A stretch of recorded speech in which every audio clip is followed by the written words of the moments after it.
Bismillahirrahmanirrahim. Assalamualaikum warahmatullahi wabarakatuh. Kami mahasiswa dari Universitas Muslim Maros, Fakultas Ekonomi dan Bisnis, Program Studi S1 Manajemen. Video ini dibuat sebagai syarat ujian final mata kuliah Etika Bisnis dengan dosen pengampu Bapak Kurniawan Eskom MIKOM. Saya Marlina Irwan yang akan memandu berjalannya video presentasi kali ini. Sebelum membahas lebih lanjut, saya akan memperkenalkan diri beserta rekan-rekan saya. Kumalasari dengan NIM 20612011143. Hasnidar dengan NIM 20612011026. Nurul An-Nisa dengan NIM 20612011176. Dan saya sendiri Marlina Irwan 20612011177. Dalam video ini kami akan membahas terkait skandal Cambridge Analytica dan Facebook.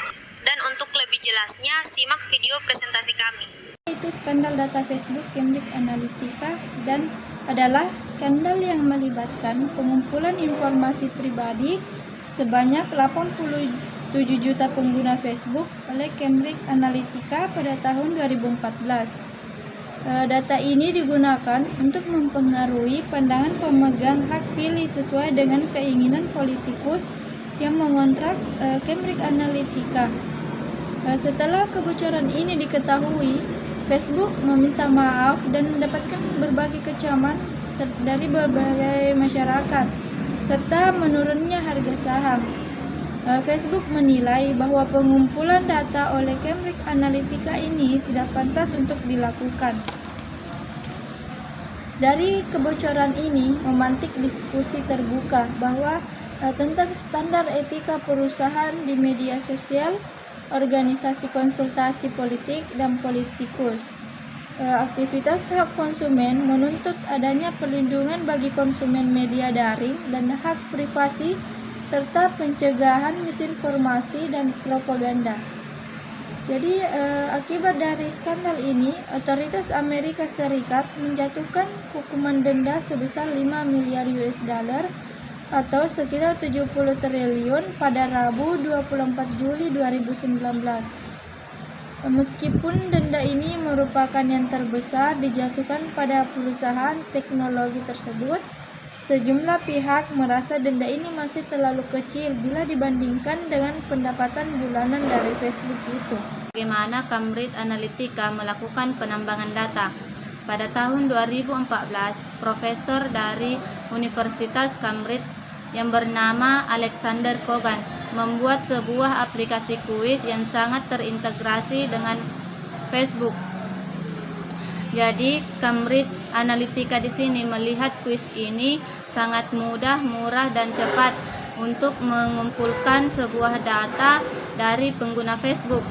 Banyak 270.000 orang yang mengikuti kuis tersebut dan mereka tidak tahu jika informasi mereka bisa diakses seperti like postingan, daftar teman, bahkan private message-nya saja bisa diakses. Dari aplikasi kuis ini, Cambridge Analytica berhasil mengumpulkan sekitar 50 juta data pengguna Facebook dari berbagai penjuru Amerika Serikat.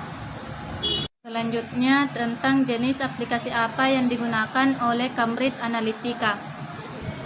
Jadi, jenis aplikasi yang digunakan oleh Cambridge Analytica yaitu aplikasi yang bernama This is Your Digital Life. Aplikasi ini digunakan untuk mengumpulkan data informasi pribadi para pengguna Facebook. Skandal Cambridge Analytica merupakan salah satu kasus penyalahgunaan data terbesar di dunia.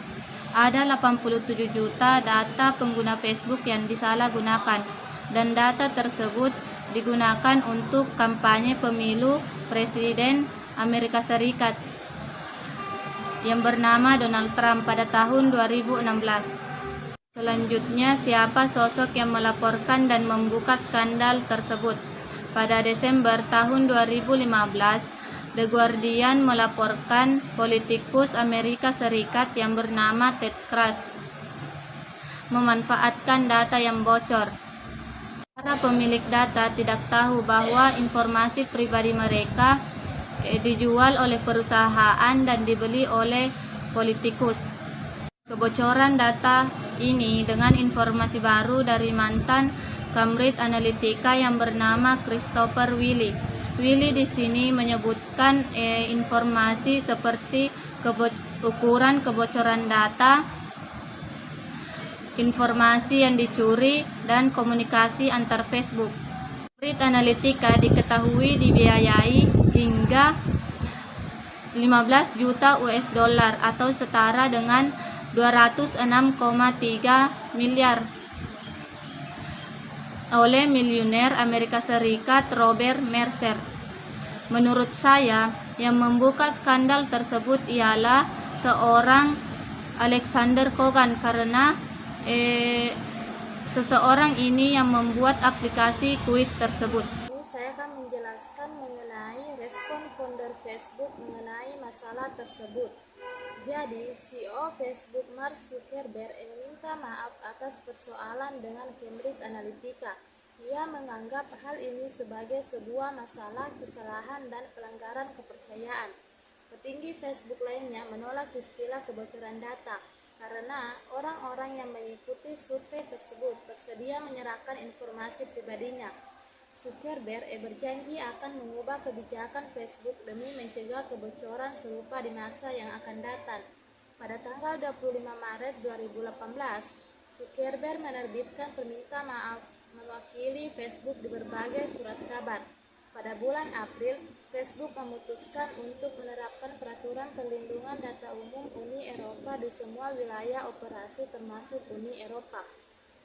Amazon juga menyatakan bahwa mereka melarang Cambridge Analytica menggunakan Amazon Web Services setelah mengetahui bahwa layanannya dipakai untuk mengumpulkan informasi pribadi. Pemerintah India dan Brasil juga meminta Cambridge Analytica mengungkapkan pemanfaatan kebocoran data ini dalam kampanye politik. Masyarakat yang terdampak di sejumlah negara bagian di Amerika Serikat mengajukan gugatan hukum di pengadilan negeri setempat. Bagaimana bentuk pertanggungjawaban founder Facebook terkait skandal tersebut? Jadi, Mark Zuckerberg melalui sebuah catatan di akun Facebooknya menyatakan, "Saya yang memulai Facebook dan pada akhirnya saya yang bertanggung jawab dengan apa yang terjadi." Mark akan belajar dari pengalaman ini untuk menjaga keamanan dengan lebih baik dan memuatkan komunitas lebih aman bagi semua orang. Mark akan melakukan pekerjaan terbaik untuk menjalankannya dan tidak akan melempar tanggung jawab kepada siapapun. Terdapat beberapa bentuk pertanggungjawaban Mark Zuckerberg melalui beberapa cara. Yang pertama, mendeteksi kegiatan yang mencurigakan. Mereka akan melakukan audit forensik penuh. Jika mereka mendapati bahwa seseorang menyalahgunakan data, mereka akan melarang pelakunya dan memberitahu semua yang tertindas. Yang kedua, dapat melakukan penyelidikan semua aplikasi dengan akses ke data Facebook dan menuntut audit aplikasi apapun dengan aktivitas yang mencurigakan. Dan yang terakhir, membatasi akses data pengembang lebih jauh lagi untuk mencegah penyalahgunaan lainnya. Efek yang menimpa perusahaan Cambridge Analytica. Jadi pada Mei 2018, Cambridge Analytica menyatakan diri telah bangkrut. Cambridge Analytica beralih liputan media yang tidak adil telah menutup semua pelanggan dan pemasok perusahaan sehingga mereka mengalami krisis finansial. Hingga kebangkrutannya, Cambridge Analytica masih membantah telah melakukan tindakan yang ilegal dalam hal pengumpulan data. Akibat skandal ini, otoritas Amerika Serikat melalui Federal Trade Commission atau FTC akhirnya menjatuhi hukuman denda sebesar 70 triliun pada Rabu 24 Juli 2019. Facebook dinilai terbukti melakukan pelanggaran privasi. Meskipun denda ini merupakan yang terbesar dijatuhkan pada perusahaan teknologi, sejumlah pihak merasa denda ini masih terlalu kecil bila dibandingkan dengan pendapatan bulan Facebook sendiri. Sementara itu, pasca putusan ini, dijatuhkan saham Facebook justru menguat 1,8%. Ini saya akan menjelaskan mengenai mengapa data sangat diburu dan banyak ditambang sehingga Cambridge Analytica melakukan penambangan data pengguna Facebook. Jadi data pribadi sangat penting di mana bagi Cambridge Analytica yang merupakan perusahaan konsultan yang membantu klien di sejumlah negara dengan mengkombinasikan penyalahgunaan data, penambangan data, broker data, dan analisis data dengan komunikasi strategis selama masa pemilihan. Seperti yang terjadi dalam pemilihan Presiden Amerika Serikat tahun 2016, Cambridge Analytica mula-mula mengidentifikasi pengguna sosial media Facebook berdasarkan aktivitas digital yang diduga memilih Hillary. Kemudian pemilihan ditargetkan dengan pesan psikografis yang dirancang untuk menghasut calon pemilih Hillary untuk mengganti pilihannya atau bahkan tidak menggunakan hak pilihnya sama sekali. Jadi data yang ditambang dari pengguna Facebook tersebut digunakan untuk memanipulasi pemilih dalam menggunakan hak pilihnya.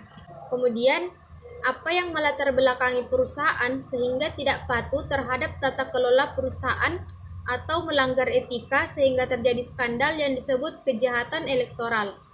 Jadi banyaknya kejahatan elektoral disebabkan atau dilatar belakangi oleh perusahaan yang tidak dikelola secara profesional dan tidak menerapkan atau bahkan tidak melakukan prinsip-prinsip good corporate governance. Dan disebabkan juga oleh tidak transparannya pengelolaan perusahaan atau agen dalam memberikan informasi yang terkait dengan perusahaannya. Kemudian, apa yang harus dilakukan oleh perusahaan teknologi dalam menjamin perlindungan data pribadi? Jadi ada beberapa yang perlu dilakukan. Yang pertama, perusahaan terus memperbaiki enkripsi. Dengan tetap mengikuti perkembangan enkripsi, perusahaan bisa memastikan keamanan yang optimal untuk pelanggan mereka. Enkripsi data memberikan perlindungan dan keamanan data yang lengkap di beberapa perangkat. Perusahaan harus menggunakan enkripsi untuk melindungi data yang disimpan dan dikirim dari peretas. 2. Batasi akses ke informasi pengguna. Membatasi akses ke informasi data pengguna adalah cara lain yang efektif untuk melindungi data pengguna. Perusahaan perlu menerapkan praktik authorization di mana dengan adanya authorization, perusahaan dapat membatasi akses pengguna ke informasi pengguna dan menerapkan juga praktik authentication, di mana cara ini memverifikasi orang yang meminta akses. Cara ini meningkatkan akun keamanan dengan meminta berbagai bentuk verifikasi untuk mendapatkan akses. Dan yang terakhir yaitu tetap up to date dengan tren teknologi terbaru. Melindungi data pengguna harus menjadi prioritas utama bagi perusahaan manapun. Seiring dunia yang semakin beralih ke sistem digital, maka semakin banyak informasi yang tersedia di internet atau di sosial media. Dengan adanya Kiskus multi-channel, perusahaan dapat menyimpan data pengguna di satu server yang terjaga ketat. Sekaligus data tersebut tidak lagi tercecer di beberapa tempat. Demikianlah beberapa hal terkait skandal Cambridge Analytica dan Facebook yang bisa kami sampaikan dalam presentasi ini. Semoga bermanfaat dan menambah wawasan teman-teman. Sebelumnya, kami mohon maaf apabila dalam presentasi tadi terdapat kesalahan kata atau beberapa pernyataan yang menyinggung teman-teman. Jika teman-teman tertarik dengan video kami, jangan lupa like, komen, dan subscribe channel YouTube kami, agar tidak ketinggalan video kami selanjutnya.